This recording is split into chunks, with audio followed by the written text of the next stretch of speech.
Tue whaatalo whaatol whaapoponga o talafo mai le si ufonga o le laumua. Na sauno le pale mia Christopher Luxon, e tali e pui le su enga fo, le na whaasilasila le malo, mo tangata mai whawhewhia maua le Citizen New Zealand. E amatatu le whaiunga le tau sanga a sau, o le awha yesu enga mo le tangata i fia talo sanga mo sona Citizen, ma o le su enga fo, e whaatatau i matafa i o i matiu te o le tangata a vea ma Citizen, mai mo umia le pasi po le sao o tali ofisili e fitu 5% o le su enga. Ofesili o le suenga o le ao fiei mata upepe o le tulafono o aia tatau, o solo tulafono o aia tatau i whainga pālota, o ta iala whaavai tūlanga whaatemo kalasi, ma le whaatūlanga ngā o le mālo, na sauno le minsta o le loto i whale Brooke Van Velden, o le awha amautino e malamalama tangata i mata anga mata ngofia po values o le saolotonga, o whainga mālo whaatemo kalasi, lea e alai o na mata ngofia New Zealand, e manatu se lo i o whemalanga inga Buja Sanda, o se fofo, ai le se whaafitauli, aina sauno Luxon i le Morning Report, paulenga i o inga New Zealand o le whaatino suinga, leo lo wa ia isi atunu, mai tutusai ma au se talia whaapea ma Peritania tele, e leo se mea leanga le whaamanatu i tangata, e tutusa le leia ia tatau, i le saolotonga e whaali ai manatu.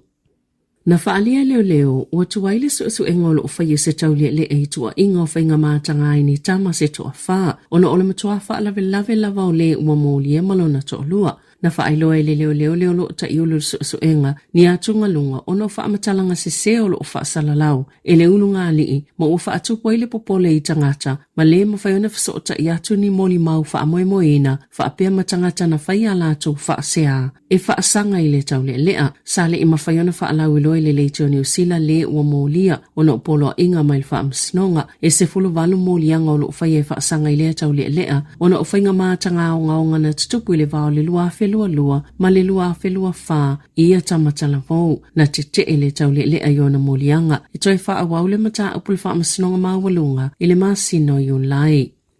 E mo mia se fuafuanga wawe pe whaape whiona totongi e a ai matangata ni tau po le whaatupenga o le tali atu i suwinga o le tau pe ona whaalia i se lipo ti te le fau o le komisi mo suwinga o le tau. O le ua moli mawina lava le a afia ma le popole o tangata i suwinga ua tutupu i le tau, ma le whaitau wafi o tangata i o atu le tau sanga i lua afe 5 wono whaingo fiona afia i suwinga te tele o le tau pe ona ta ua i le li poti, pe tai e matua le ato o toa ma le a ua upo polisi o lo iai e tali atuai inisi tu langa la matia pitu te tele e au fieini fai unga tā ua pe whiona whaatupe ma whaatino ta iala i awala e whaingo fiona tali atuai suinga o le tau whaapea fo i le fesifia inga o tangata maino whanga ua le mawhiona toino no whai pe ona tā ua i le li poti na sauno o le pule silo le komisi Joe Hendry o le mafua angale umane ua tele tupe whaalu i le tau whaamamanga ese o mea na whaaleanga ina mai suinga o le tau aile o whaalu ni whainga e tau fiofi ma whaai TTI mea e whaaleanga ina mai suinga te tele o le tau na li poti e li poti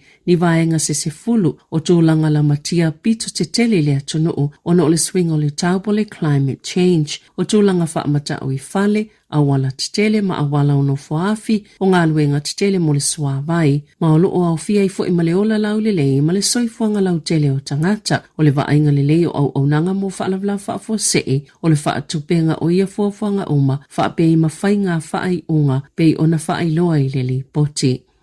Ele o toi mamau ai mawhai e tangata e maua le maisela o na wha o ngā wati popoto e whaingo fie ai o na whaailo le taimi o soile maisela o le tangata pe a ma le vai aso. O le a whaata ita ia le ausu asu o le University o Kilani lea te konolosi ma uata ua o se tasi o suinga tele mo le ngase ngase o le sela talu mai le tele o tau sanga ua tuanai. Na sauno Amy Jan le whaululungo le a onga le University i au Kilani mo whale talavai ua mawhai le te konolosi poto le nei tal fo ona mawai se awala e whaingo fiona i loa taimi e o soile sela ao le iwa aia aunga po o whailonga wa aia o se awanoa ua mawai e tangata mamai le vai aso ato e tā penai i lātou lava ma le whaamoemo i amwhiana tāo fie le oso whaafo se i o le maisela e silia ma le ono se lau se fululi maafe tangata e whaonga aina tonga fitinga mo le maisela i New Zealand ai lata i le selau tangata e maliliu mai ai i tausangata i tasi mai le maisela ai ole iai o le watipoto e vavi whaailo mai ai le oso le maisela a ole i tutupu o se fesosoni tele pe ona saunoa Letitia Harding le pulesilo le Asthma and Respiratory Foundation.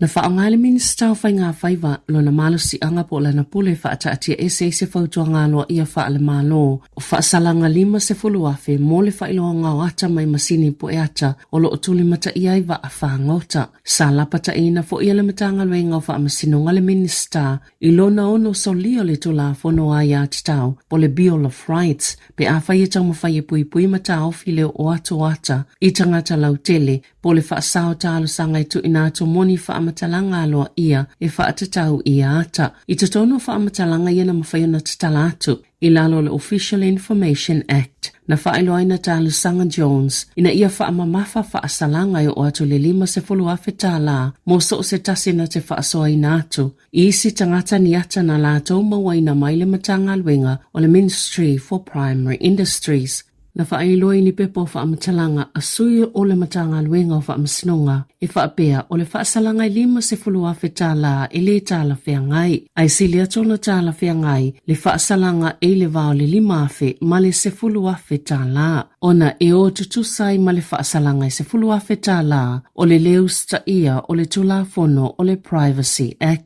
Na Saunoa Jones, na ia filfilia lea whainumera, na ia whaeloa atua i tangata le tala whiangai o le whaonga sise o whaamatalanga mata o leanga i nai bisinesi tau whainga whaiva.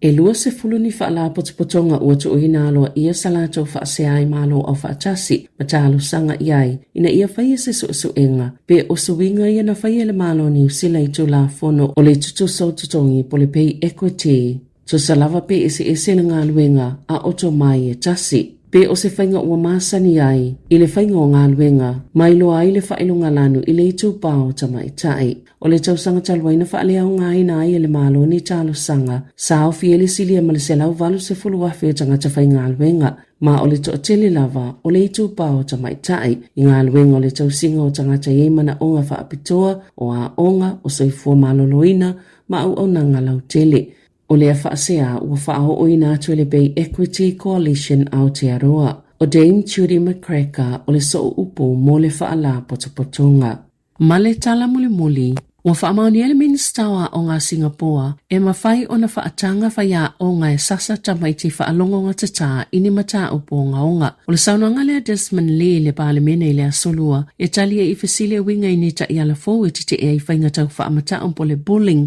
le na whaia pe whaasala lawina i lea sosfulu limo a perila ma nao fia i mase whesili e whaatatau i a fianga le soifua malolo ina o le mawhau whau tamaiti a maise o ilatou ta iwa tau sanga le mātutua pe a whaatino i ai lea whaasalanga na saunole minsta e iai ngā mamafa e tatau na muli ta ia mua ina ia mautino e saunga le mule tamaititi a onga whaataita inga e tatau na tu atu le pule a onga le whaatanganga e whaonga i le sasa ma iefo i whaia onga i lauto ngia whaapitoa e whaatino ina lea whainga o lea fuafuanga o e le whaamoemoe e amata whaatino ia onga uma Singapore a matatu i le tausanga i lua wheloa fitu. Tala whauia mai lisi ufonga lana mua mo le nei au auli.